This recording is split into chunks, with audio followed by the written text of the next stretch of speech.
아하! 사람 살려요! 새벽 2시입니다. 아파트 복도에 찢어지는 비명이 울려 퍼집니다. 엘리베이터 문 앞에 한 노인이 쓰러져 있습니다. 입에서는 피가 흘러내리고 손은 덜덜 떨립니다. 그 옆에서 며느리가 소리칩니다. 아버님, 정신 차리세요. 눈 좀 떠보세요. 하지만 노인의 눈은 이미 풀려 있습니다. 숨이 멎을 듯한 순간입니다. 구급차 사이렌 소리가 가까워집니다. 그날 이후 모든 것이 무너집니다. 저는 올해 72입니다. 퇴직 후 작은 상가 건물 하나와 국민연금으로 살아갑니다. 아내는 5년 전 암으로 세상을 떠났습니다. 그 뒤로는 아들 부부와 함께 삽니다.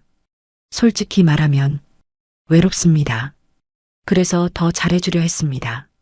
며느리가 좋아한다는 한우도 사주고 손주 학원비도 몰래 보태줍니다. 아들은 사업이 어렵다며 늘 한숨입니다. 아버지, 이번 달만 조금 도와주세요.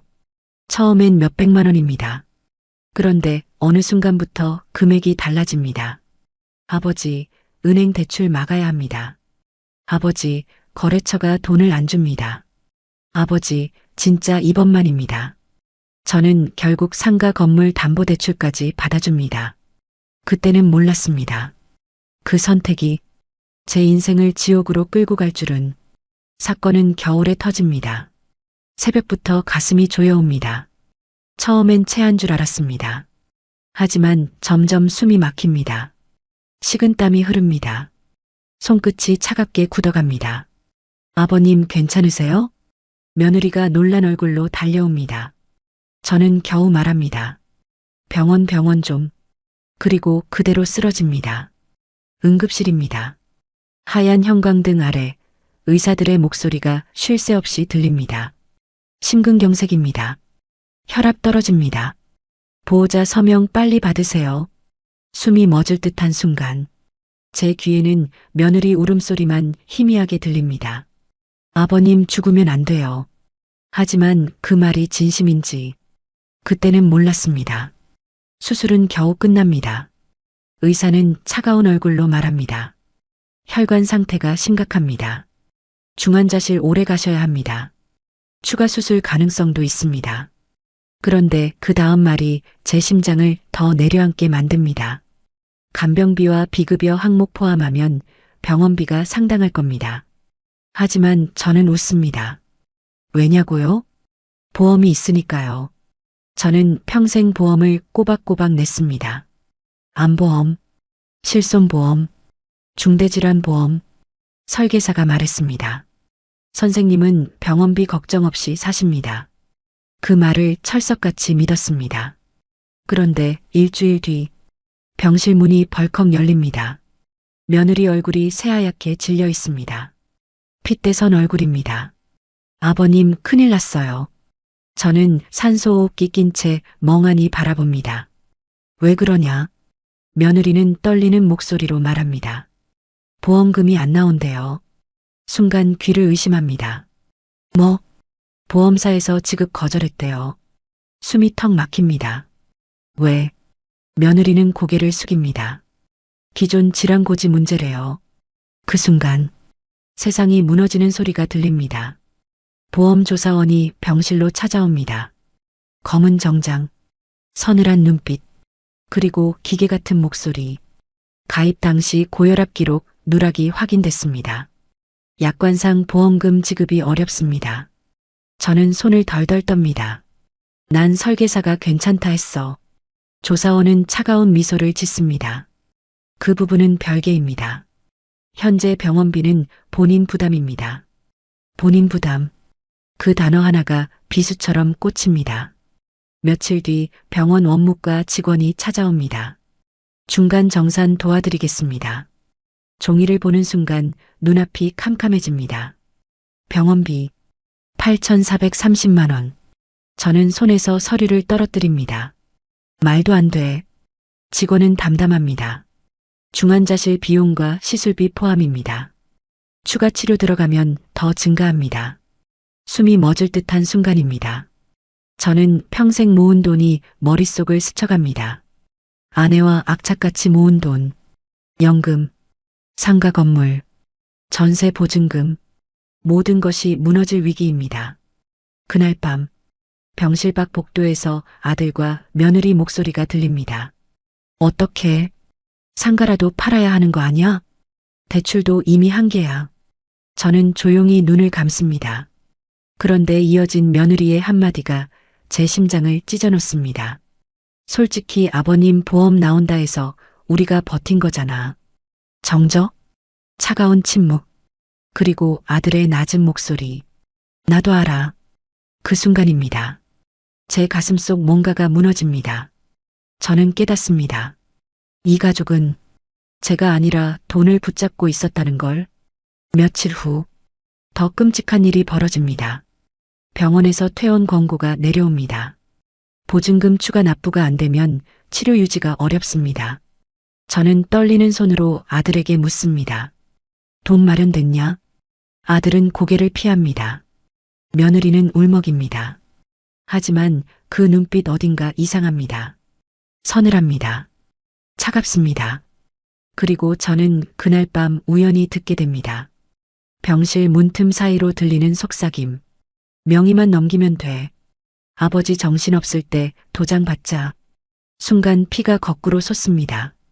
숨이 멎을 듯한 순간 저는 깨닫습니다. 병보다 더 무서운 건 가족이라는 걸. 새벽 4시입니다. 중환자실 복도 끝. 희미한 불빛 아래 아들과 며느리가 서 있습니다. 며느리는 두 손으로 서류 봉투를 꽉 쥐고 있습니다. 아들은 담배 냄새를 풍기며 초조하게 발을 떱니다. 그리고 작게 말합니다. 지금 아니면 기회 없어. 그 순간입니다. 병실 안에 누워있던 저는 눈을 감은 척한 채 모든 말을 듣고 있습니다. 숨이 멎을 듯한 순간입니다.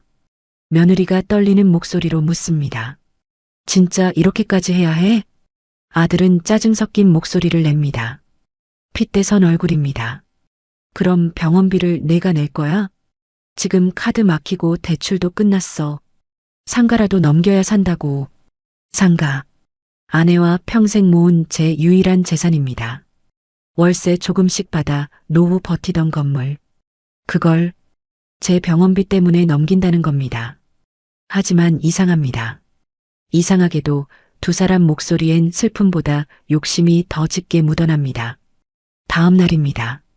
며느리가 억지 웃음을 지으며 병실로 들어옵니다. 손에는 죽 한 그릇이 들려 있습니다. 아버님 조금이라도 드셔야죠. 차가운 미소입니다. 저는 아무 말 없이 바라봅니다. 며느리는 조심스럽게 서류를 꺼냅니다. 그냥 간단한 서류예요. 병원 처리 때문에 필요한 거예요. 저는 떨리는 손으로 종이를 받습니다. 그리고 눈이 커집니다.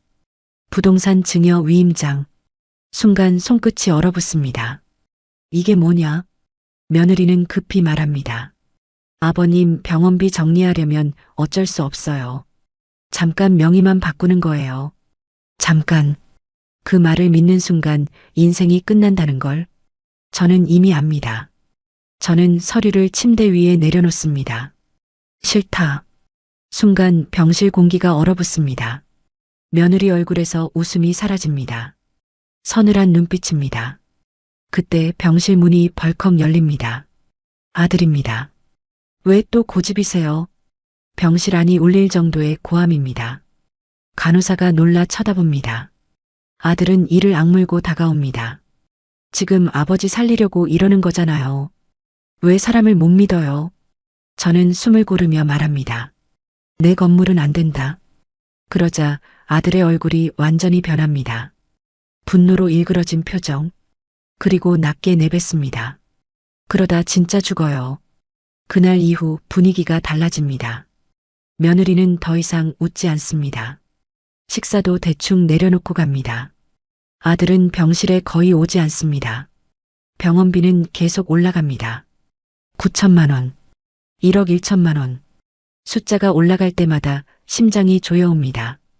그러던 어느 날 병원 원무과 직원이 다시 찾아옵니다. 보호자분 카드도 한도 초과 상태입니다. 추가 보증이 필요합니다. 저는 멍하니 천장을 바라봅니다. 모든 것이 무너지고 있습니다. 보험은 배신했습니다. 가족도 변했습니다. 그리고 제 통장 잔고는 바닥을 드러냅니다. 그날 밤입니다. 저는 화장실 가는 척 병실 밖으로 나옵니다. 몸은 비틀거립니다. 하지만 복도 끝에서 들려온 말에 걸음을 멈춥니다. 며느리 목소리입니다. 변호사 말로는 지금이 기회래. 아들이 낮게 묻습니다. 치매 진단 붙일 수 있대? 순간 심장이 철렁 내려앉습니다. 며느리가 속삭입니다.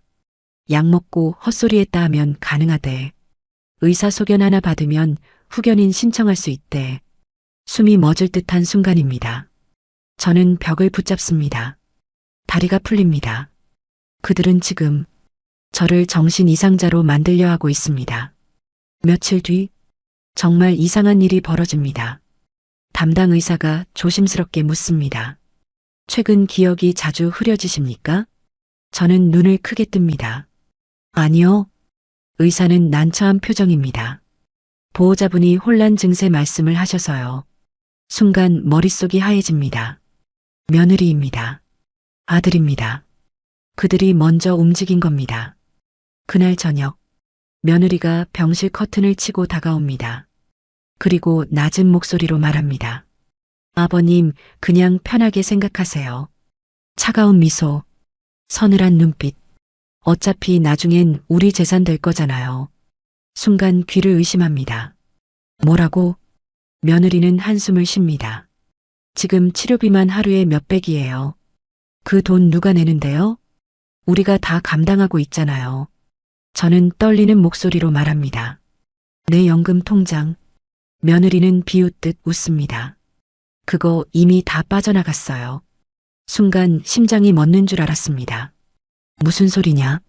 병원비 냈어요. 카드값도 막았고요. 저는 손을 벌벌 떱니다. 허락한 적 없습니다. 하지만 제 통장은 이미 그들이 관리하고 있습니다. 그날 밤 저는 잠을 이루지 못합니다. 그리고 새벽 1시쯤 병실 문이 천천히 열립니다. 아들입니다. 술 냄새가 진동합니다. 붉게 충혈된 눈. 그는 제 침대 곁에 털썩 앉습니다. 그리고 차갑게 말합니다. 아버지, 진짜 왜 이렇게 사람 힘들게 해? 저는 조용히 바라봅니다. 아들은 이를 악무입니다. 내 인생도 망했어요. 사업 망하고 빚더미인데 아버지 병원비까지 터졌잖아. 그러더니 갑자기 침대를 주먹으로 내려칩니다. 쿵. 저는 몸을 움찔합니다. 숨이 멎을 듯한 순간입니다. 아들은 거칠게 숨을 몰아쉽니다. 그냥 도장 찍으세요. 그럼 다 끝나. 그 순간입니다. 저는 처음으로 깨닫습니다. 이건 가족이 아닙니다. 병든 아버지를 살리려는 것도 아닙니다. 그들은 지금 제 재산을 뜯어내기 위해 제가 죽기만 기다리고 있습니다. 그리고 그날 새벽 제 휴대폰으로 문자 하나가 도착합니다. 계좌 압류 예정 통지. 손끝이 차갑게 식습니다. 하지만 더 충격적인 건 발신인이었습니다. 제 이름으로 받은 대출 연체. 저는 그런 대출을 받은 적이 없습니다. 누군가 제 이름으로 빚을 만든 겁니다. 새벽 3시입니다. 병실 창문 밖으로 비가 쏟아집니다. 저는 떨리는 손으로 휴대폰 문자를 다시 확인합니다. 채권 추심 예정. 연체 금액 2억 4천만 원. 숨이 멎을 듯한 순간입니다. 손끝이 얼어붙습니다. 2억 4천. 제가 평생 만져본 적도 없는 돈입니다. 저는 급히 아들을 부릅니다. 이게 뭐냐? 아들은 한참 말이 없습니다. 그러더니 담배 냄새 밴 한숨을 내쉽니다. 아버지 명예 좀 썼어요. 순간 귀를 의심합니다. 뭐? 사업 돌리려고 잠깐 쓴 거예요. 핏대선 얼굴. 오히려 화를 내는 건 아들입니다. 어차피 가족끼린데 뭐가 문제예요?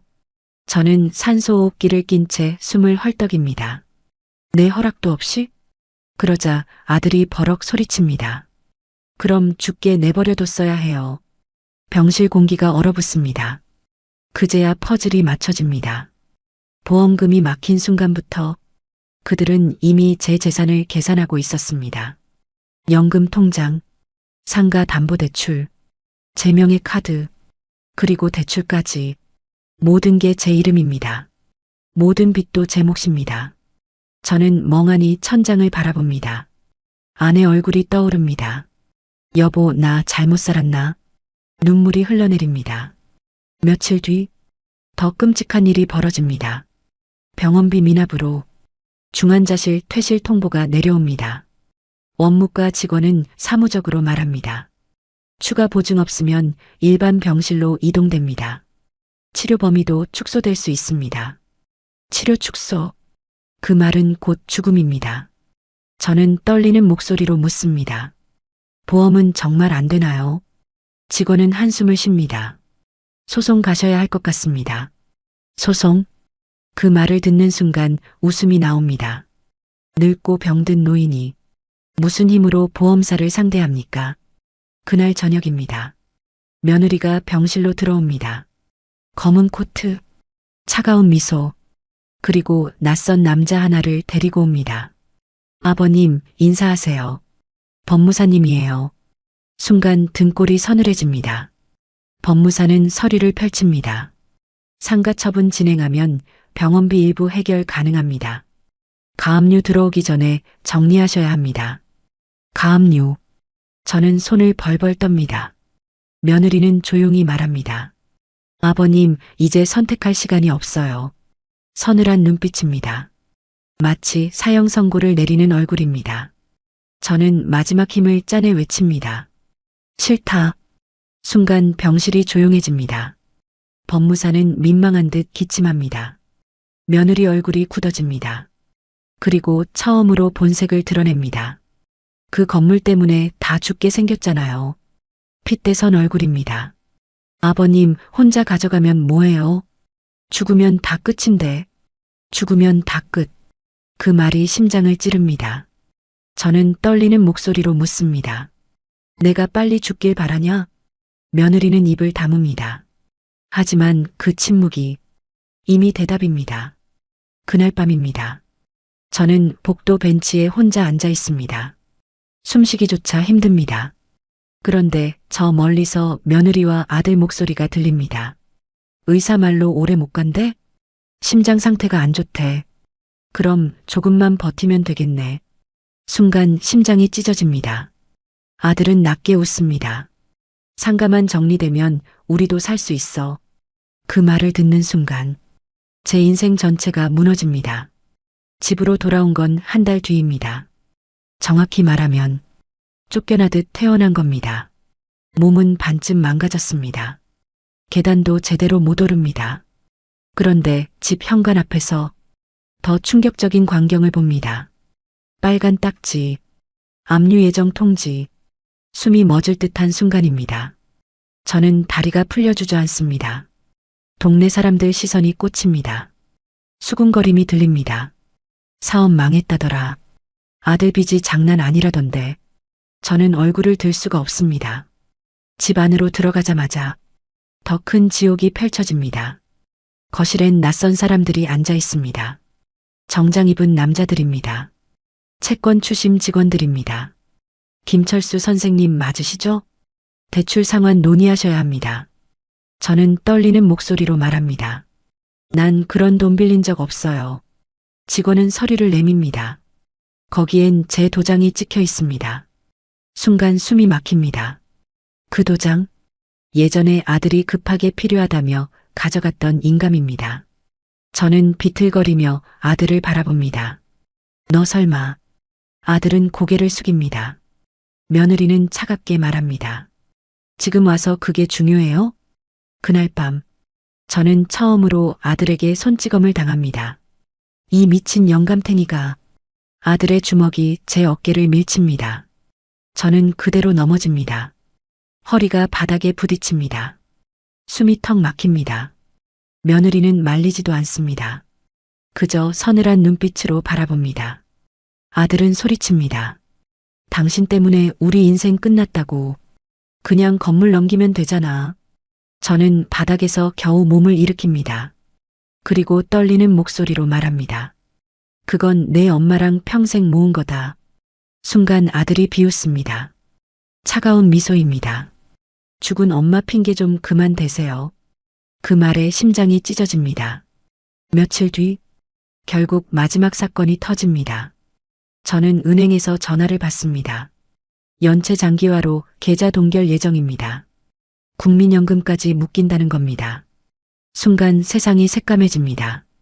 그 돈마저 막히면 저는 약값도 못 냅니다. 그런데 바로 그날 며느리가 조용히 서류 하나를 내밉니다. 퇴거 동의서예요. 저는 눈을 크게 뜹니다. 뭐?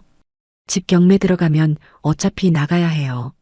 미리 요양원 가시는 게 나아요. 요양원. 아니, 버리는 겁니다. 짐짝처럼 저는 떨리는 손으로 서류를 밀어냅니다. 그러자 며느리가 처음으로 독하게 웃습니다. 서늘한 눈빛, 차가운 미소, 그리고 낮게 속삭입니다. 아버님은 이제 아무 권리도 없어요. 그 순간입니다. 현관문이 열립니다.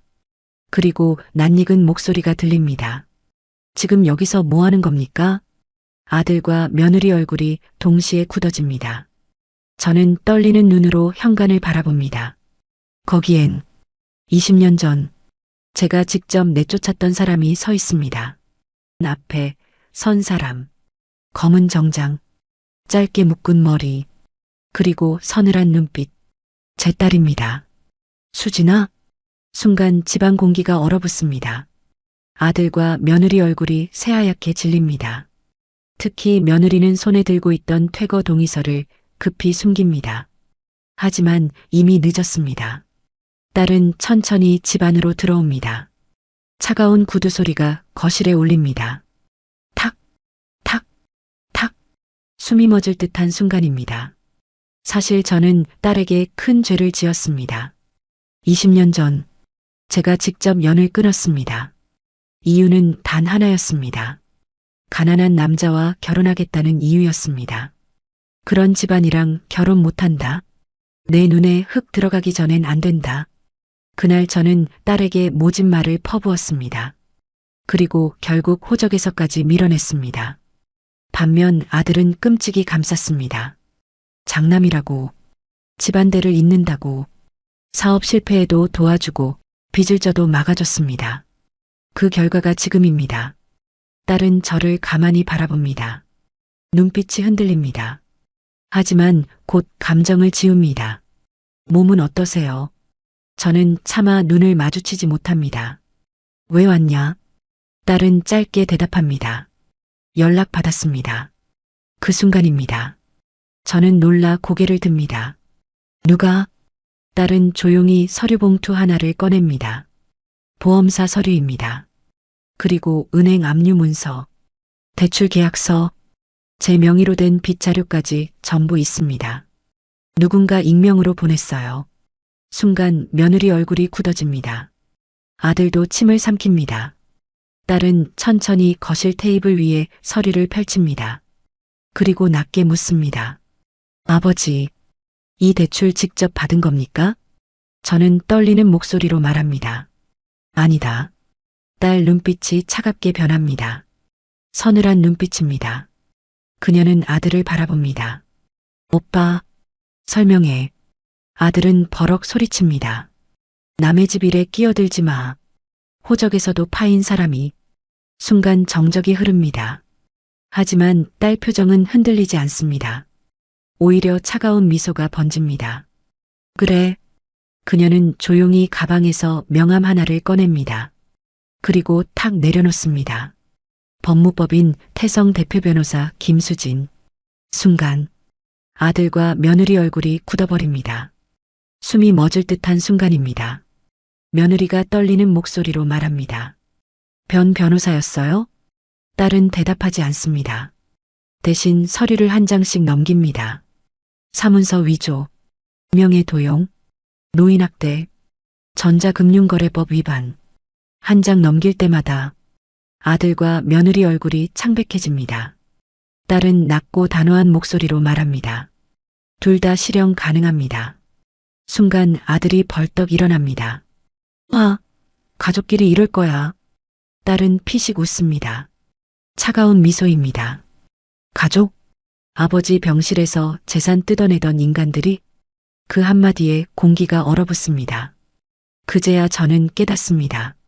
며칠 전 병실에서 이상했던 일들, 보험 자료가 누군가에게 전달된 것, 담당 의사가 갑자기 태도를 바꾼 것, 모두 딸이 움직인 겁니다. 딸은 이미 병원 CCTV 확보까지 끝낸 상태였습니다. 거기엔 아들과 며느리가 제게 강제로 도장을 요구하는 장면이 찍혀 있습니다. 그리고 더 충격적인 사실, 딸은 보험사 조사까지 다시 뒤집어 놨습니다. 고혈압 고지 누락. 그거 설계사 대필 가능성 높더군요. 순간 저는 숨이 막힙니다. 뭐? 딸은 고개를 끄덕입니다. 아버지는 가입 당시 제대로 설명 못 들으셨어요. 보험사가 책임 피하려고 떠넘긴 겁니다. 저는 멍하니 딸을 바라봅니다.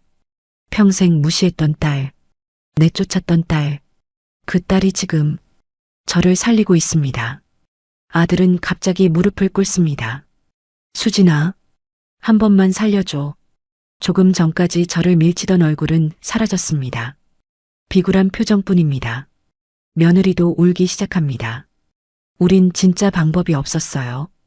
하지만 딸은 냉정합니다. 서늘한 눈빛. 아버지 명의로 2억 넘게 대출받고 연금까지 빼돌리고 요양원 보내서 집 넘기려 했으면서 아들은 말문이 막힙니다. 딸은 천천히 휴대폰을 들어 올립니다. 이미 녹음 다 끝났어. 순간 아들과 며느리 얼굴에서 핏기가 사라집니다. 그날 밤 딸은 제 방으로 들어옵니다. 저는 침대에 앉아 말없이 창밖만 바라봅니다. 비가 내립니다. 딸은 조용히 약봉지를 정리합니다. 예전 어릴 적 그대로입니다. 항상 말없이 뒤에서 챙기던 아이였습니다. 저는 떨리는 목소리로 말합니다. 미안하다. 딸 손이 멈춥니다. 너한테 너무 못됐다. 한참 침묵이 흐릅니다. 그리고 딸이 작게 말합니다. 전 그 말 듣고 싶어서 온 거 아닙니다. 차갑지만 그 목소리 끝은 떨립니다. 저는 결국 눈물을 터뜨립니다. 아버지가 잘못했다. 평생. 딸은 고개를 돌립니다. 하지만 저는 봅니다. 그녀 눈가도 붉어져 있습니다. 다음 날 아침, 집 앞에 검은 세단 여러 대가 멈춰섭니다. 정장 입은 사람들이 들어옵니다. 은행 직원, 수사관, 그리고 보험사 감사팀까지. 숨이 멎을 듯한 순간입니다. 아들과 며느리는 패닉 상태가 됩니다. 딸은 조용히 서류를 넘깁니다. 계좌 추적부터 진행하시죠. 불법 대출 자금 흐름도 정리돼 있습니다. 수사관이 고개를 끄덕입니다. 그리고 아들에게 다가갑니다. 김민수 씨, 사문서 위조 및 금융사기 혐의로 조사받으셔야겠습니다. 아들은 얼굴이 하얗게 질립니다. 며느리는 다리에 힘이 풀려 주저앉습니다. 그리고 저는 그 순간 처음으로 봅니다. 평생 약자라고 생각했던 딸의 진짜 얼굴을. 차갑고 냉정하지만 누구보다 강한 사람. 그리고 그날 딸이 제게 조용히 말합니다. 아버지, 이제부터는 제가 다 돌려놓겠습니다. 수사 시작은 빠릅니다. 딸이 움직이자 모든 것이 순식간입니다. 은행 거래 내역, 병원 CCTV, 통화 녹음, 위조된 대출 서류, 전부 한꺼번에 터집니다. 그리고 일주일 뒤 아들과 며느리는 경찰서로 끌려갑니다. 동네가 뒤집힙니다. 세상에 아버지 명의로 노인 돈 뜯어먹었다더라. 보험금까지 노렸다던데? 수군거림이 아파트 전체를 뒤덮습니다. 아들은 끝까지 억울하다고 소리칩니다. 핏대선 얼굴입니다. 가족끼리 도와 쓴 게 죄냐고요. 하지만 수사관은 냉정합니다. 명예 도용입니다. 사문서 위조도 확인됐고요. 며느리는 울면서 변명합니다. 우린 진짜 살려고 그랬어요. 하지만 이미 늦었습니다. 그들이 제 명의로 만든 대출만 2억 7천만 원. 연금 통장 인출 내역, 불법 이체 기록, 전부 증거로 남아 있습니다. 그리고 결정타가 터집니다. 보험사 감사팀 조사 결과입니다. 보험 설계사가 계약 당시 제 병력을 임의로 누락한 사실이 밝혀집니다. 즉, 보험사는 처음부터 책임을 피하려고 늙은 가입자에게 덮어 씌운 겁니다. 딸은 바로 소송에 들어갑니다. 그리고 기자들 앞에서 차갑게 말합니다. 고령 가입자 대상 불완전 판매입니다. 반드시 책임 묻겠습니다. 서늘한 눈빛, 보험사 직원들 얼굴이 굳어집니다. 한 달 뒤 보험사에서 합의 요청이 들어옵니다. 보험금 전액 지급, 지연 손해금 포함, 그리고 추가 합의금까지 총 3억 8천만 원입니다. 그 돈이 입금된 날, 저는 통장을 붙잡고 한참 울었습니다. 아내 생각이 났습니다. 여보, 우리 돈 지켰다. 하지만 끝난 게 아닙니다. 아들이 몰래 담보 잡았던 상가 건물, 딸은 즉시 법원에 소송을 냅니다. 대출 무효 확인, 근저당 말소, 전자 서명 위조 감정까지 진행됩니다. 그리고 결국 법원 판결이 나옵니다. 계약 무효, 채무 책임 없음. 숨이 멎을 듯한 순간입니다. 저는 판결문을 붙잡고 손을 떱니다. 지옥 끝에서 살아 돌아온 기분입니다. 반면 아들과 며느리는 무너집니다. 아들은 사기 혐의로 구속됩니다. 사업 거래처들도 등을 돌립니다. 부모 명의 도용한 인간과 거래 못합니다. 계좌는 동결됩니다. 차량도 압류됩니다. 살던 집까지 경매로 넘어갑니다. 며느리는 결국 친정으로 돌아갑니다.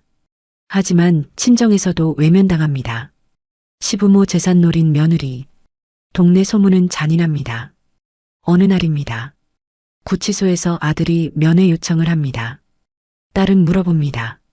가실 겁니까? 저는 한참 말이 없습니다. 그리고 조용히 고개를 끄덕입니다. 면회실, 유리창 너머 아들이 앉아 있습니다. 수척한 얼굴, 초점 없는 눈, 예전의 거만함은 사라졌습니다. 아들은 보자마자 울기 시작합니다. 아버지, 잘못했어요. 저는 말없이 바라봅니다. 아들은 흐느낍니다. 한 번만 도와주세요. 예전 같았으면 저는 또 흔들렸을 겁니다. 장남이라고, 핏줄이라고, 또 용서했을 겁니다. 하지만 이제 아닙니다. 저는 천천히 말합니다. 내 엄마가 평생 모은 돈이다. 아들은 고개를 떨굽니다. 저는 차갑게 이어 말합니다. 그걸 탐낸 순간부터 넌 내 자식 아니었다. 순간 아들 얼굴이 무너집니다. 숨이 멎을 듯한 침묵입니다. 그리고 저는 자리에서 일어납니다. 아들이 울부짖습니다. 아버지. 하지만 저는 돌아보지 않습니다. 집으로 돌아오는 길, 딸이 조용히 묻습니다. 후회 안 하세요? 저는 창밖을 바라봅니다. 겨울이 끝나고 있습니다. 오래 얼어붙었던 거리에도 햇빛이 비칩니다. 저는 천천히 말합니다. 너무 늦게 알았다. 진짜 가족이 누군지. 딸은 아무 말 없습니다. 하지만 제 손등 위에 조용히 손을 올립니다. 따뜻합니다. 그 온기에 저는 또 울어버립니다. 몇 달 뒤, 저는 상가 건물 1층에 작은 국밥집 하나를 냅니다. 크진 않습니다. 하지만 매일 사람들이 웃으며 들어옵니다. 딸은 가끔 퇴근 후 들릅니다. 아버지 또 무리하셨죠? 잔소리도 합니다. 저는 그 시간이 좋습니다. 참 늦게 얻은 행복입니다. 그리고 어느 비 오는 날, 혼자 가게 문을 닫다가 문득 생각합니다. 보험만 믿었습니다. 가족도 믿었습니다. 하지만 세상은 그렇게 만만하지 않았습니다. 돈 앞에서 사람은 변합니다. 핏줄도 변합니다. 그리고 늙고 병들면 가장 먼저 버려지는 것도 현실입니다. 하지만 끝까지 포기하지 않으면 반드시 드러나는 게 있습니다. 탐욕의 얼굴, 그리고 진심의 얼굴입니다. 지금 이 순간에도 누군가는 병원비 때문에 무너집니다. 누군가는 가족에게 배신당합니다.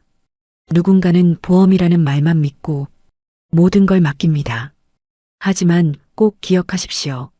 서류 한 장, 도장 하나, 그게 인생을 지옥으로 만들 수도 있습니다. 저는 오늘도 살아갑니다.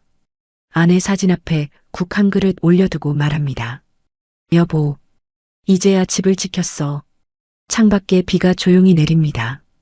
그리고 저는 처음으로 편하게 웃습니다. 아주 오랜만에. 여러분이라면 부모 재산 앞에서 끝까지 가족일 수 있으셨겠습니까? 오늘 사연이 가슴에 남으셨다면 구독과 좋아요 부탁드립니다. 여러분의 한마디 응원이 또 다른 누군가를 살릴 수 있습니다. 여보세요? 이 번호 김현우 씨 보호자 맞으시죠? 이 사람 지금 응급실입니다. 교통사고예요. 새벽 공기 한순간에 얼어붙었어요. 손에 들고 있던 휴대폰이 미끄러질 뻔했죠. 새벽 2시였어요. 냉장고 돌아가는 소리만 작게 들리던 시간. 저는 거실 바닥에 앉아서 편의점 김밥을 뜯고 있었죠.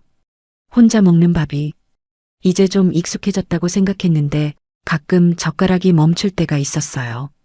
6개월 전 이혼 도장 찍고 나온 날 이후로 집안이 너무 조용해졌거든요. 그 사람 양말도 없고 술 냄새도 안 나고 화장실 문 쾅 닫는 소리도 안 들렸어요. 처음엔 좋았죠. 근데 사람이라는 게 참 이상해요. 지옥 같은 결혼이 끝났는데도 밤 되면 심장이 허전하더라고요. 그때였어요. 드르르르르. 휴대폰이 울렸어요. 새벽 전화. 순간 심장이 철렁 내려앉았죠. 좋은 전화는 절대 그 시간에 안 오거든요. 액정을 봤어요. 모르는 번호. 받을까 말까 망설이다가 괜히 불길해서 바로 받았죠. 여보세요? 잠깐 정적. 그리고 들려온 여자 목소리. 혹시 김현우 씨 보호자 되세요? 그 이름 듣는 순간 젓가락이 손에서 툭 떨어졌어요. 김현우. 제 전남편 이름. 숨이 멎을 듯한 순간이라는 게 진짜 있더라고요. 목이 딱 굳었어요. 아닌데요. 입은 그렇게 말했는데 심장은 아니었어요. 여자가 다급하게 말했죠.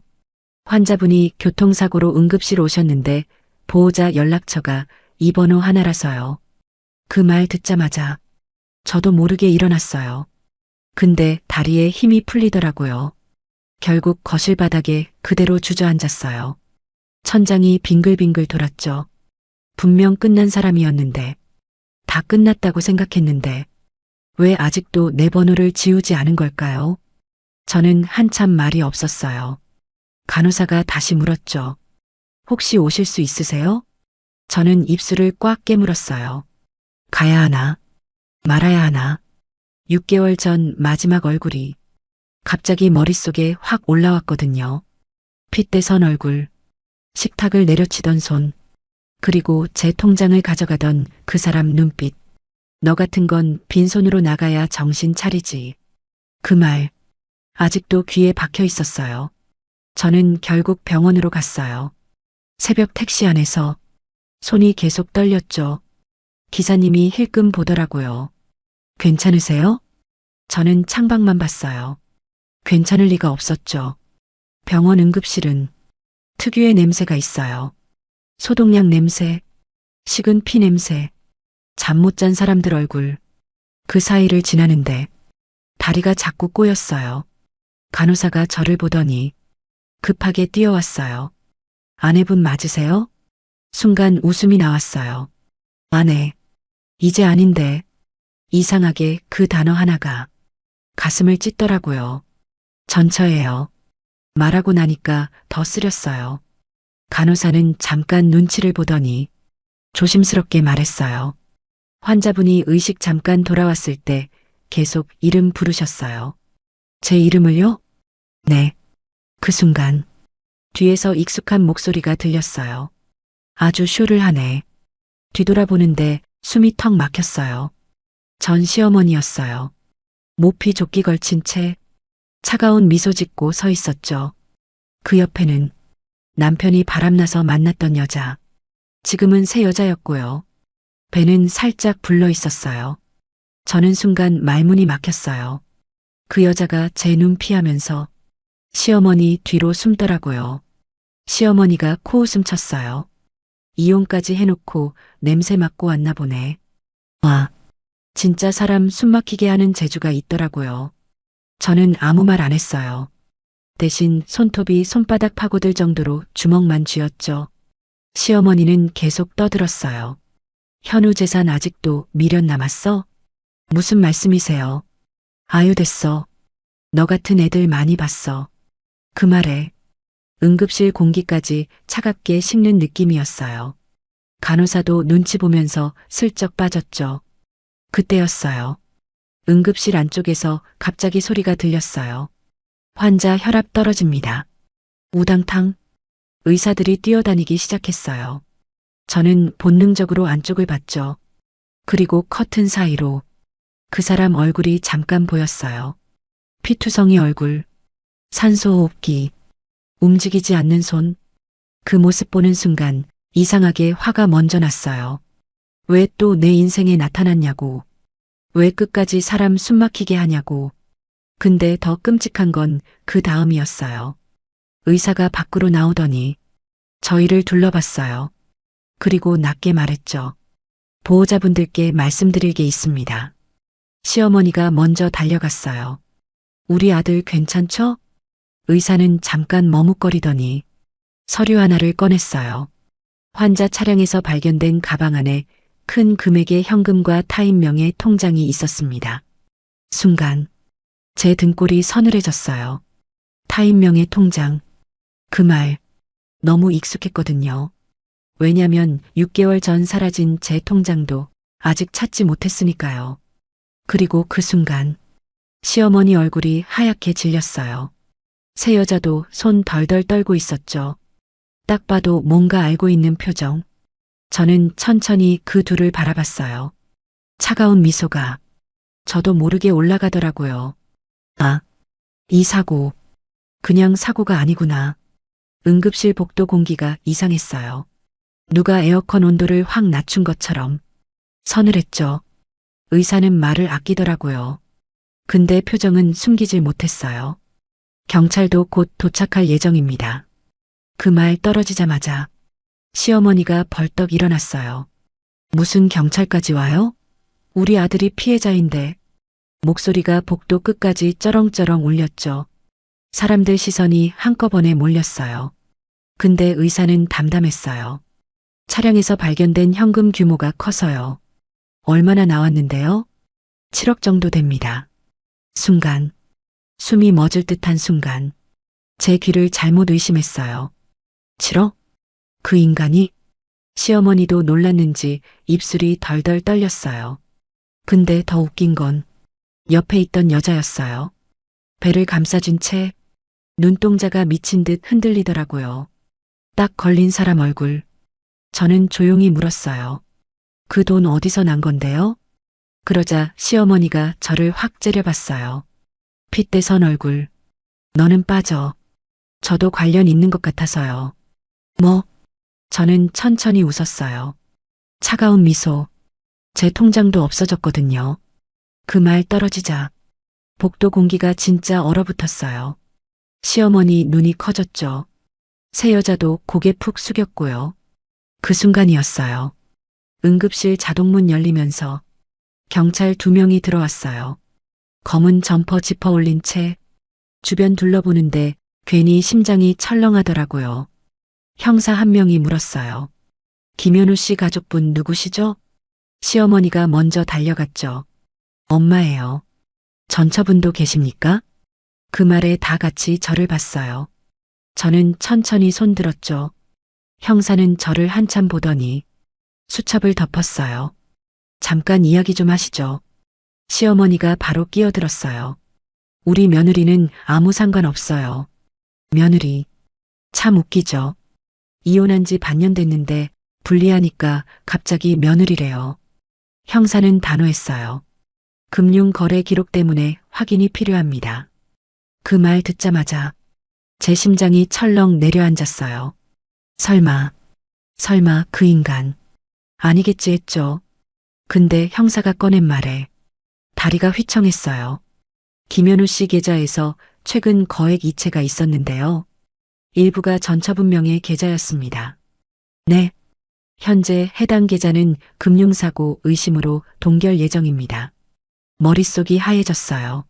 잠깐만요. 전 아무것도 몰라요. 최근 거래 내역 확인 안 하셨습니까? 저는 말문이 막혔어요. 솔직히 말하면 그 계좌 거의 안 봤거든요. 이혼 직후부터 정신이 하나도 없었으니까. 전세금 날아가고, 카드값 밀리고, 엄마 병원비 들어가고, 하루하루 버티는 것도 힘들었죠. 형사는 조용히 말했어요. 확인 결과 최근 2달 동안 수억 원이 반복 입금됐습니다. 저는 그대로 벽 짚었어요. 손끝이 차갑더라고요. 그 인간이 제 명의 계좌를 아직도 쓰고 있었던 거예요. 이혼 전에 만들었던 공동인증서까지. 순간 온몸에 소름이 돋았어요. 시어머니가 갑자기 소리 질렀어요. 우리 아들이 그럴 리 없어. 형사가 차갑게 말했죠. 현재로선 불법 차명 계좌 가능성이 큽니다. 그 순간 새 여자가 갑자기 울기 시작했어요. 어머니 어떡해요. 시어머니가 그 여자를 꽉 붙잡더니 눈치 보며 속삭였어요. 근데 들렸어요. 분명히 들렸죠. 입 다물어. 딱 그 한마디. 짧았는데 등골이 서늘해졌어요. 저는 천천히 둘을 바라봤어요. 뭔가 있다. 둘 다 알고 있다. 그 확신이 들더라고요. 그때 제 휴대폰이 울렸어요. 은행 문자. 고객님의 계좌가 금융거래 제한 처리 예정입니다. 손이 덜덜 떨렸어요. 잔액 확인 눌렀죠. 그리고 숨이 턱 막혔어요. 잔액 8억 3천. 순간 휴대폰 떨어뜨릴 뻔했어요. 제가 평생 만져본 적도 없는 돈. 근데 문제는요. 그 돈이 들어온 계좌 명의가 제 거였다는 거예요. 형사가 제 표정 보더니 낮게 말했어요. 현재 자금 세탁 정황까지 보고 있습니다. 자금 세탁? 그 단어 듣는 순간 숨이 안 쉬어졌어요. 시어머니는 갑자기 저를 손가락질했어요. 봐, 내가 뭘 했어. 전현이 돈 빼돌린 거야. 와, 진짜 뻔뻔하더라고요. 아들이 제 인생 망쳐놓고도 끝까지 제 탓. 저는 천천히 시어머니 쪽으로 걸어갔어요. 그리고 아주 조용히 말했죠. 어머니, 왜? 현우 씨 외도한 거 어머니도 알고 계셨죠? 순간 시어머니 표정 굳었어요. 새 여자 울음도 멈췄고요.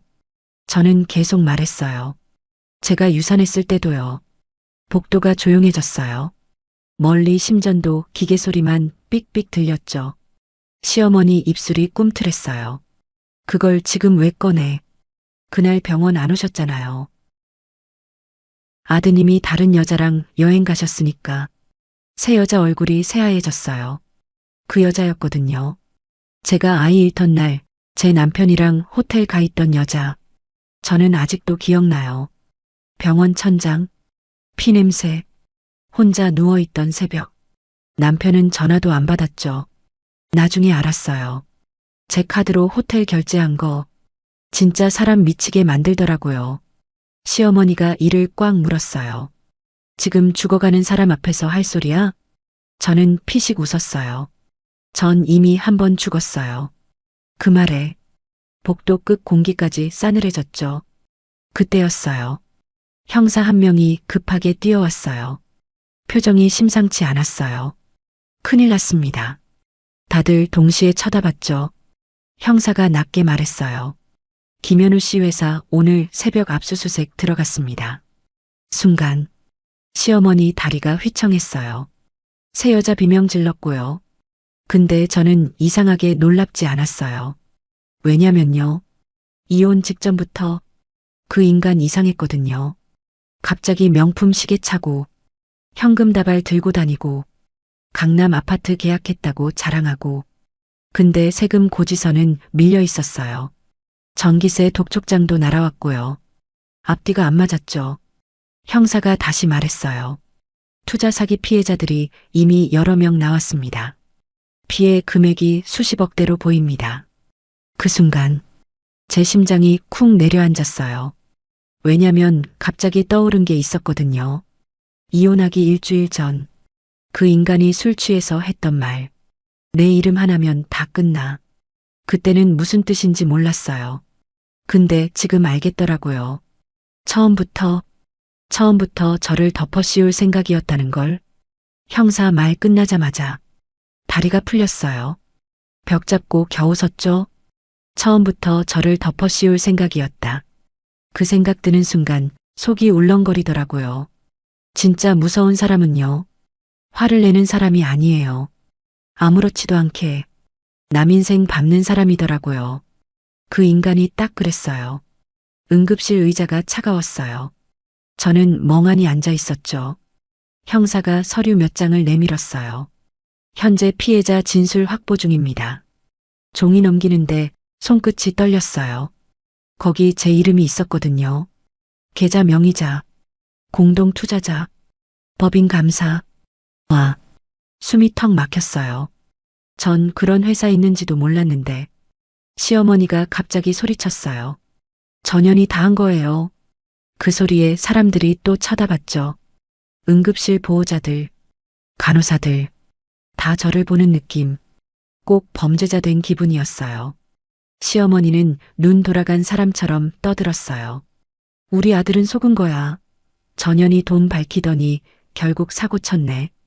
그 말 듣는데 이상하게 화도 안 나더라고요. 너무 많이 들어서요. 결혼 12년 동안 제가 번 돈으로 생활하면서도 늘 절 깔아뭉갰어요. 여자가 돈 벌면 기세져. 애도 못 낳는 게 어디서. 집안 망친 년. 아직도 귀에 선명하죠. 그때였어요. 형사 전화가 울렸어요. 잠깐 통화하던 형사 표정이 굳더라고요. 그리고 절 보며 말했어요. 지금 바로 은행 가셔야겠습니다. 왜요? 명의자 계좌 추가 확인됐습니다. 추가. 그 단어에 심장이 덜컥했어요. 저는 형사차 타고 은행으로 갔어요. 새벽 공기가 축축했죠. 동트기 직전 거리. 술집 간판 불빛만 희미하게 남아 있었어요. 차 안에서 형사가 물었어요. 전 남편분 최근에 자주 연락했습니까? 아니요. 완전히 연락 끊긴 상태였고요. 네. 사실 거짓말이었어요. 그 인간 한 달 전쯤 술 취해서 전화했거든요. 새벽 3시. 울면서 말했어요. 나 망한 것 같아. 근데 전 끊었어요. 더는 엮이기 싫었거든요. 근데 지금 와서 생각하니까 그때 이미 터지기 직전이었던 거예요. 은행 VIP실 들어가는데 직원 표정이 이상했어요. 절 알아보는 눈치. 수군수군. 형사가 서류 내밀자 직원이 바로 고개 숙였죠. 그리고 컴퓨터 돌리는데 제 손이 식은땀으로 젖더라고요. 잠시 후 직원이 조심스럽게 말했어요. 고객님 명의로 된 계좌가 총 6개 확인됩니다. 6개요? 네. 저는 진짜 귀를 의심했어요. 전 2개밖에 모르는데 직원이 계속 말했죠. 현재 잔액 합산 약 23억 정도 됩니다. 순간, 숨이 멎을 듯한 순간, 형사도 저를 봤어요. 저는 입 벌린 채 멍하니 앉아 있었죠. 23억. 근데 그 돈이 전부 제 이름으로 되어 있다는 거예요. 직원이 낮게 말했어요. 현재 전 계좌 지급 정지 예정입니다. 그 말 듣자마자 눈앞이 핑 돌았어요. 엄마 병원비, 월세, 생활비, 전부 막히는 거였어요. 저는 떨리는 목소리로 물었죠. 제 월급 통장도요? 네. 진짜 눈물 나더라고요. 사기친 건 그 인간인데 왜 제가 범죄자처럼 살아야 하나 싶어서 그때 형사가 물었어요. 혹시 인감이나 신분증 맡긴 적 있습니까? 저는 바로 떠올랐어요. 3년 전 남편이 갑자기 사업 확장한다면서 서류 몇 개만 필요하다고 했었죠. 부부끼리 뭘 그렇게 따져. 그 말에 그냥 넘겼어요. 그때였어요. 그때 제 인생이 팔린 거였어요. 은행 나오는데 갑자기 전화가 왔어요. 집주인이었어요. 아주머니, 오늘까지 밀린 월세 안 들어오면 방 빼셔야겠어요. 사정이 있어서요. 저도 사정 있습니다. 뚝. 전화 끊겼어요. 아? 웃음도 안 나오더라고요. 23억 명의자는 저인데 당장 갈 집은 없어지는 상황. 인생이 진짜 코미디 같았어요. 형사가 조심스럽게 말했죠. 혹시 갈 데 있으십니까? 저는 대답 못했어요. 엄마는 요양병원에 계시고 동생은 연락 끊긴 지 오래였거든요. 그 인간이랑 결혼하고 친구도 다 끊겼어요. 남는 건 빚뿐이더라고요. 그때 또 전화가 울렸어요. 이번엔 병원이었어요. 간호사가 다급하게 말했죠. 보호자분 맞으시죠? 네. 환자 상태가 급격히 나빠졌어요. 순간 심장이 철렁했어요. 저도 모르게 물었죠. 죽는 건 아니죠? 근데 대답이 늦더라고요. 그 짧은 침묵이 사람 미치게 만들어요. 병원 다시 도착했을 땐 복도가 난리였어요. 시어머니 울고 있었고 새 여자는 바닥에 주저앉아 있었죠. 어머니 어떡해. 배 부여잡고 우는데 솔직히 보기 힘들더라고요. 근데 시어머니는 절 보자마자 달려왔어요. 그리고 제 뺨을 때렸어요. 짝! 복도 울릴 정도로 세게. 순간 귀에서 삐소리 나더라고요. 주변 사람들 다 쳐다봤죠. 시어머니는 완전히 눈 돌아가 있었어요. 내가 죽인 거야. 핏대선 얼굴. 손 덜덜 떨면서 소리 질렀어요. 내가 우리 아들 인생 망쳤어. 저도 가만 안 있었어요. 처음이었죠. 저는 시어머니 손목을 딱 잡았어요. 그리고 천천히 말했어요. 어머니, 전 이미 다 잃었어요. 제 목소리 듣고 시어머니도 잠깐 멈칫했어요. 저는 계속 말했죠. 애도 잃고, 집도 잃고, 인생도 거의 끝났어요. 복도가 조용했어요. 간호사도 형사도 다 숨죽이고 있었죠. 그때였어요. 응급실 문 열리면서 의사가 나왔어요. 표정이 안 좋았죠. 시어머니가 달려갔어요. 우리 아들 살죠? 의사가 한숨 쉬더니 말했어요. 의식이 잠깐 돌아왔습니다. 다들 숨죽였죠. 근데 다음 말에 저는 온몸이 얼어붙었어요. 환자분이 꼭 전처분을 찾습니다. 순간 시어머니 얼굴이 일그러졌어요. 새 여자도 울음 멈췄고요. 그리고 의사가 마지막 말을 했어요. 하실 말씀이 있다고 합니다. 그때였어요. 형사 휴대폰이 또 울렸죠. 통화 듣던 형사 얼굴이 점점 굳더라고요. 아주 천천히 저를 돌아봤어요. 그리고 낮게 말했죠. 지금 피해자 한 분이 추가로 극단 선택 시도했습니다. 네. 유서에 김현우 씨 이름이 나왔습니다. 순간 제 등골이 서늘해졌어요. 근데 더 끔찍한 건 그 다음 말이었어요. 그리고 유서에 선생님 이름도 함께 적혀 있습니다. 복도 바닥이 흔들리는 느낌이었어요. 제 이름도 적혀 있다. 그 말이 머릿속에서 계속 맴돌았죠. 형사는 조용히 절 봤어요. 동정인지 의심인지 애매한 눈빛. 근데 전 알겠더라고요. 이제 시작이라는 거. 진짜 지옥은 지금부터라는 거요. 시어머니는 그 말 듣자마자 갑자기 소리 질렀어요. 봐, 내가 뭘 했어. 응급실 전체 울릴 정도였어요. 전현이 주범이라니까. 새 여자도 울면서 고개 끄덕였죠. 와, 사람이 살려고 하면 이렇게까지 하는구나 싶더라고요. 형사가 저를 보며 말했어요. 일단 환자분 먼저 만나시죠. 저는 천천히 고개 들었어요. 솔직히 무서웠어요. 그 인간 얼굴 보는 거 다 끝났다고 생각했는데 또 마주해야 하니까. 중환자실 앞은 춥더라고요. 얇은 환자복 입은 보호자들, 종이컵 커피 들고 멍하니 앉아 있었죠. 그 사이를 지나는데 발끝 감각이 없어졌어요. 문 열리고 안으로 들어갔어요. 삑, 삑, 기계 소리만 들렸죠. 김현우는 거의 못 알아볼 정도였어요. 얼굴 반은 붕대로 감겨 있었고 입에는 호흡기 꽂혀 있었어요. 근데도 절 보자마자 눈을 크게 뜨더라고요. 그 눈빛, 예전이랑 똑같았어요. 사람 숨막히게 만드는 눈. 저는 침대 옆에 섰어요. 한참 말이 없었죠. 먼저 입 연 건 그 인간이었어요. 왔네. 숨 넘어가는 소리. 근데 이상하게 화가 나더라고요. 저는 차갑게 말했어요. 왜 내 이름 썼어? 그 인간 손끝이 움찔했어요. 그리고 천천히 웃더라고요. 진짜 미친 사람처럼. 너밖에 없었으니까. 와, 그 순간 진짜 사람 목 조르고 싶다는 생각 처음 들었어요. 저는 이를 꽉 물었어요. 나 감옥 보내려고? 그 인간이 힘겹게 숨 쉬면서 말했죠. 같이 살자고 했잖아. 죽을 때도 같이 죽는 거지. 숨이 턱 막혔어요. 소름이 쫙 돋더라고요. 그 인간은 원래 그랬어요. 사랑도 아니고 집착도 아니고 그냥 사람 인생 자기 소유물처럼 여겼죠.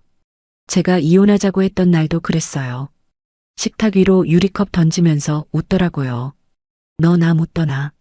그날 깨졌던 유리 조각 아직도 기억나요. 발바닥 찢어졌거든요. 근데 더 끔찍한 건 그 다음 말이었어요. 통장 금고 안에 있어. 순간 심장이 쿵 내려앉았어요. 뭐? 내 명의로 한 거 다 기록 남겼어. 저는 눈을 가늘게 떴어요. 어디? 그 인간이 입꼬리 올렸어요. 차가운 미소. 죽어가면서도 사람 시험하는 얼굴.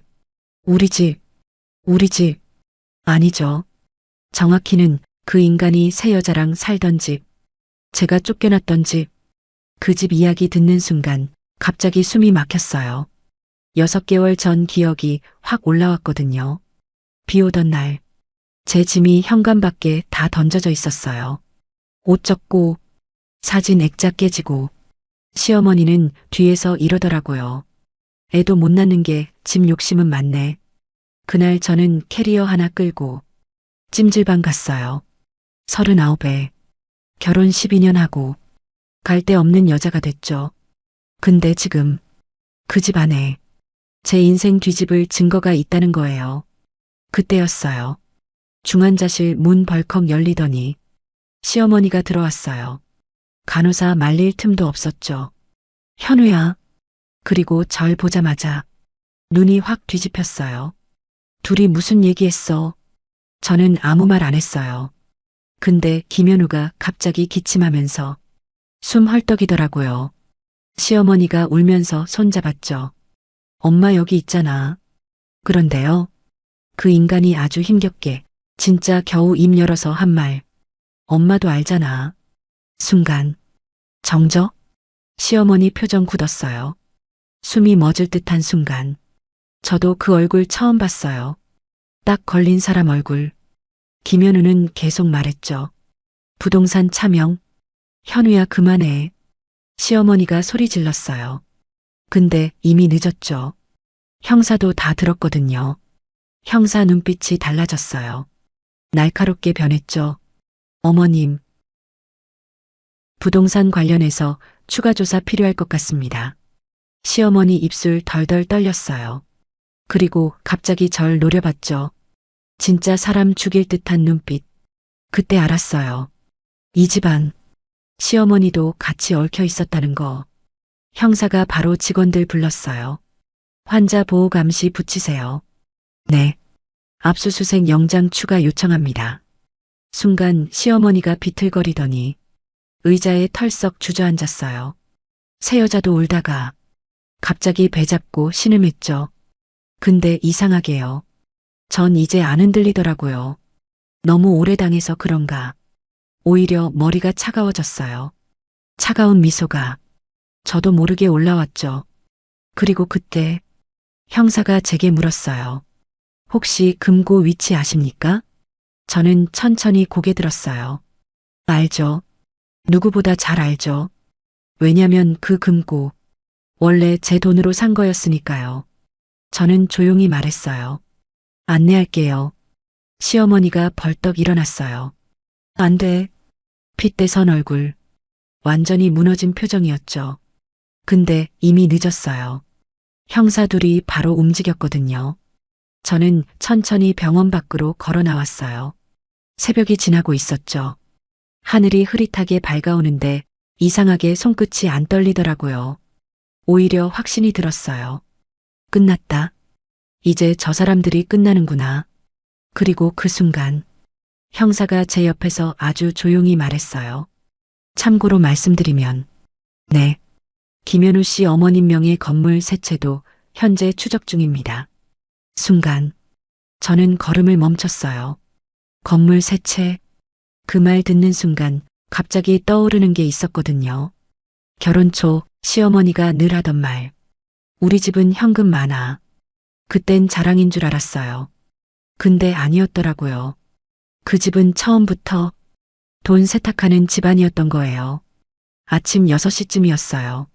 하늘은 밝아오는데 제 인생은 아직 깜깜하더라고요. 형사차 타고 그 집으로 갔어요. 제가 12년 살았던 집, 그리고 마지막엔 쓰레기처럼 쫓겨난 집, 엘리베이터 거울에 제 얼굴이 비쳤어요. 다크서클 내려오고 머리도 엉망이고, 근데 이상하게요. 눈빛 하나는 안 흔들리더라고요. 문 앞에 도착하자 새 여자가 먼저 막아섰어요. 배 부여잡은 채 울고 있었죠. 들어오지 마세요. 형사가 영장 보여줬어요. 압수수색입니다. 그 말 듣는 순간 그 여자 다리 힘 풀리더라고요. 철컥. 문 열리는데 익숙한 냄새가 났어요. 섬유유연제 냄새. 현우가 좋아하던 커피 냄새. 순간 심장이 욱했죠. 근데 금방 정신 차렸어요. 그 집에 제 흔적은 없었거든요. 사진도, 옷도, 책도 전부 치워져 있었어요. 마치 처음부터 없던 사람처럼. 형사들이 바로 움직였죠. 서랍 열고, 컴퓨터 확인하고, 계약서 뒤지고, 집안 공기가 뒤집혔어요. 저는 조용히 안방으로 들어갔어요. 그리고 화장대 옆 벽을 눌렀죠. 딸깍. 숨겨진 금고 문이 튀어나왔어요. 형사들 눈빛이 바뀌더라고요. 비밀번호는요? 저는 피식 웃었어요. 제 생일이에요. 진짜 웃기죠? 저를 그렇게 괴롭혀 놓고 비밀번호는 제 생일. 철컥. 금고 열리는 순간 모두 숨머졌어요. 현금 다발, 부동산 계약서, 차명 계좌 목록, 그리고 제 도장이었어요. 저는 그대로 얼어붙었죠. 분명 버렸던 도장인데 그 인간이 몰래 갖고 있었던 거예요. 형사가 바로 장갑 낀 손으로 서류 넘겼어요. 그러다 갑자기 멈췄죠. 이거 보십시오. 서류 맨 위. 시어머니 이름으로 된 건물 계약서. 세 채. 전부 불법 차명 거래. 그리고 마지막 장엔 김현우 친필 메모까지 있었어요. 문제 생기면 전부 서은지 명의로 돌린다. 제 이름. 그 종이 위에 선명했어요. 순간 웃음이 나더라고요. 허탈해서 결혼 12년이 결국 뭐였나 싶어서 사랑도 아니고 가족도 아니고 그냥 보험용 명의였구나. 그때였어요. 밖에서 갑자기 비명소리 들렸어요. 안 돼, 안 돼. 시어머니였어요. 언제 왔는지 맨발로 뛰어왔더라고요. 머리도 헝클어지고 모피 조끼도 삐뚤어져 있었죠. 완전히 무너진 얼굴. 핏대선 얼굴로 형사 붙잡았어요. 그거 우리 거 아니야. 형사가 차갑게 손 뿌리쳤죠. 현재 재산 은닉 및 사기 공모 혐의로 조사 예정입니다. 그 말 듣자마자 시어머니 주저앉았어요. 진짜 영화처럼 무너지더라고요. 근데 더 충격은 그 다음이었어요. 새 여자가 갑자기 울면서 소리쳤어요. 어머니가 시켰잖아요. 순간 정적. 시어머니 눈 돌아갔죠. 뭐? 어머니가 은지 씨 이름 쓰라며. 와. 집안이 그냥 서로 물어뜯기 시작했어요. 새 여자는 울면서 다 털어놨죠. 차명 부동산, 사기 투자, 제명의 계좌, 심지어 제가 유산했을 때도 둘 다 이미 외도 알고 있었대요. 그 말 듣는데 이상하게 눈물도 안 나더라고요. 너무 끝까지 갔으니까. 형사가 바로 말했어요. 두 분 모두 출국 금지 요청 들어갑니다. 시어머니가 벌떡 일어나더니 저한테 달려왔어요. 그리고 제 무릎 붙잡았어요. 은지야 한 번만 살려줘. 와, 그 사람 입에서 그런 말 나오는 날이 오네요. 예전에 저한테 그랬거든요. 무릎 꿇어도 소용없어? 제가 이혼 안 해달라고 울던 날. 그땐 냉장고 문 열면서 귤 까먹더라고요. 사람 울든 말든. 근데 지금은 본인이 제 앞에서 울고 있었어요. 저는 천천히 손 빼냈어요. 그리고 아주 조용히 말했죠. 어머니. 전 이미 충분히 죽었어요. 시어머니 입술 떨렸어요. 근데 전 멈추지 않았어요. 이제 어머니 차례예요. 숨이 멎을 듯한 순간 집안 공기가 얼어붙었죠. 형사들이 시어머니 데리고 나갔어요. 새 여자도 따라 끌려나갔고요. 그때였어요. 제 휴대폰이 울렸죠. 병원이었어요. 저는 잠깐 눈 감았다가 받았어요. 간호사가 낮게 말했어요. 김현우 환자분 방금 심정지 오셨습니다. 복도 소음이 멀어지더라고요. 저는 한참 말이 없었어요. 간호사가 다시 물었죠. 오시겠어요? 창밖 봤어요. 햇빛이 들어오고 있었거든요. 정말 이상했어요. 6개월 전엔 그 사람 없이 못 살 것 같았는데 지금은요. 눈물도 안 나더라고요. 저는 조용히 대답했어요. 아니요. 그리고 전화를 끊었죠. 그 순간 진짜 끝난 느낌이 들었어요. 며칠 뒤 뉴스 나왔어요. 수십억 투자 사기, 차명 부동산, 가족 공모, 시어머니 재산 가압류, 건물 세채 압류, 계좌 전면 동결. 새 여자는 출산 직전까지 조사받았고 결국 친정으로 도망갔다고 하더라고요. 그리고 저는요. 혐의 벗기까지 오래 걸렸어요. 매일 경찰서 가고 계좌 내역 설명하고 변호사 만나고 진짜 지옥 같았죠. 근데 하나씩 밝혀졌어요. 제 명의는 도용됐고 전자 서명도 위조였고 도장도 불법 사용. 결국 전 피해자로 인정받았어요. 마지막 조사 끝난 날 형사가 그러더라고요. 버티시느라 고생 많으셨습니다. 그 말 듣는데 갑자기 다리에 힘 풀렸어요. 밖에 나오니까 비가 오고 있었죠. 근데 이상하게 춥지 않았어요. 저는 우산도 안 쓰고 그냥 걸었어요. 핸드폰에 문자 하나 와 있더라고요. 계좌 지급 정지가 해제되었습니다. 짧은 문자였는데 눈물이 핑 돌았어요. 그 돈 때문 아니었어요. 이제야 제 이름을 다시 돌려받은 느낌이었거든요. 집으로 돌아가는 길, 편의점 들러서 삼각김밥 하나 샀어요. 계산 기다리는데 TV 뉴스에서 또 그 사건 나오더라고요. 앵커가 말했어요. 가족 전체가 연루된 희대의 금융사기 사건. 저는 조용히 고개 돌렸어요. 그리고 피식 웃었죠. 차가운 미소 같은 거 말고요. 진짜 오랜만에 사람답게 웃었던 것 같아요. 그날 이후로 알았어요. 사람 인생 무너지는 건 한순간이고 다시 일어나는 건 훨씬 오래 걸린다는 걸요. 혹시 지금도 누군가 때문에 버티고 있다면 조용히 말해주고 싶어요. 끝까지 망가지는 사람보다 끝까지 살아남는 사람이 결국 이긴다고요. 오늘 이야기 여기서 끝이 아니에요. 비슷한 사연 하나 더 준비돼 있어요. 다음 이야기는 더 차갑고 더 현실적이에요. 구독해두면 다음 사연 바로 이어서 들을 수 있어요.